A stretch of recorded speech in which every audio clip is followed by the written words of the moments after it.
My name is Deborah Bowman. I'm a Professor of Medical Ethics. In 2017, my professional interest in health, science and medicine became personal when I was diagnosed with stage 3 cancer. It's fantastic to be here today at the Crick to find out more about some of the innovative research that is changing practice in cancer medicine.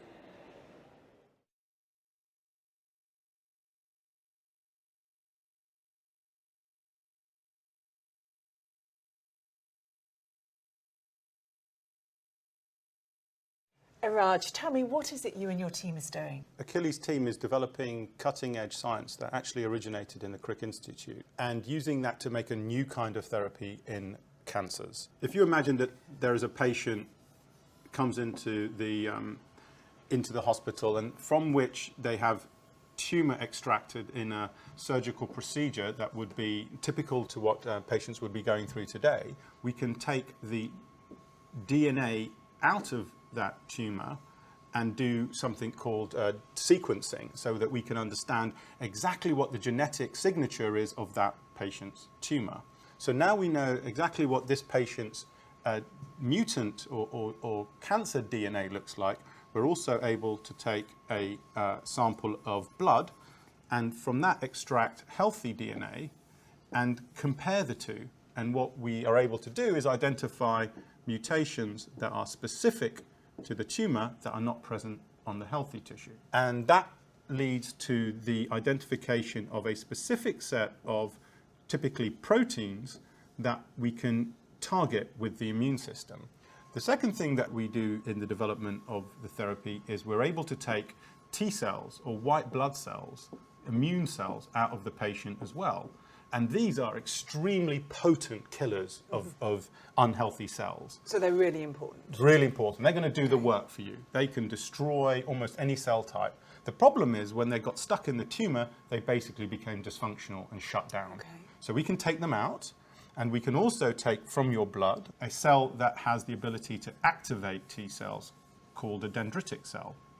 From the mutations in that patient's DNA, we can make a protein that we can then feed to a dendritic cell. So this cell now has your cancer's information and it interacts with the T cell and becomes activated again. All of this is happening in our labs outside of the patient, and it allows us to make a product with millions of these activated specific T cells. So we are reconstituting the patient's anti-cancer immune system that we can then put back in the patient. Wow, that is the most fantastic explanation of something that just sounds extraordinary. And I think I might have a sense of this, but I'm going to ask you anyway. What is it that motivates you, that gets you out of bed in the morning? You know, I think it's common to many people in our field. You know, you want to change the world and you want to make it better. And what really motivates me is to make it a better place for cancer patients. Well, as a cancer patient, I just want to say thank you for your energy, for your clarity, and for your commitment. Thank you. Thank you.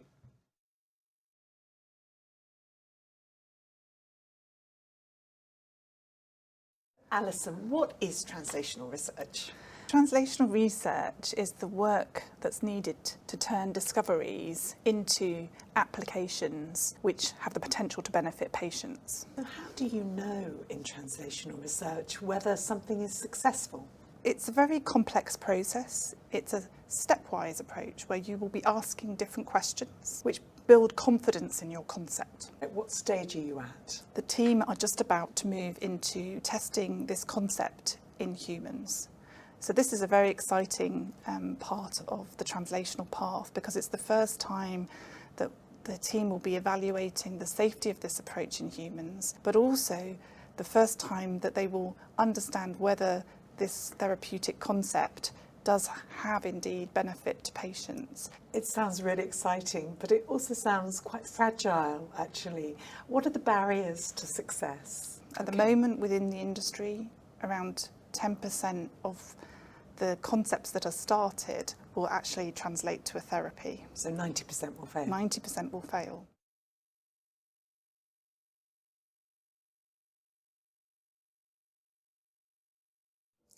Marion, what's your role in the study? In the study, I am both scientist and clinician, which is a very privileged position to be in. As a scientist, I was involved in the early research that led to the study, and as a clinician, I treat patients who may participate.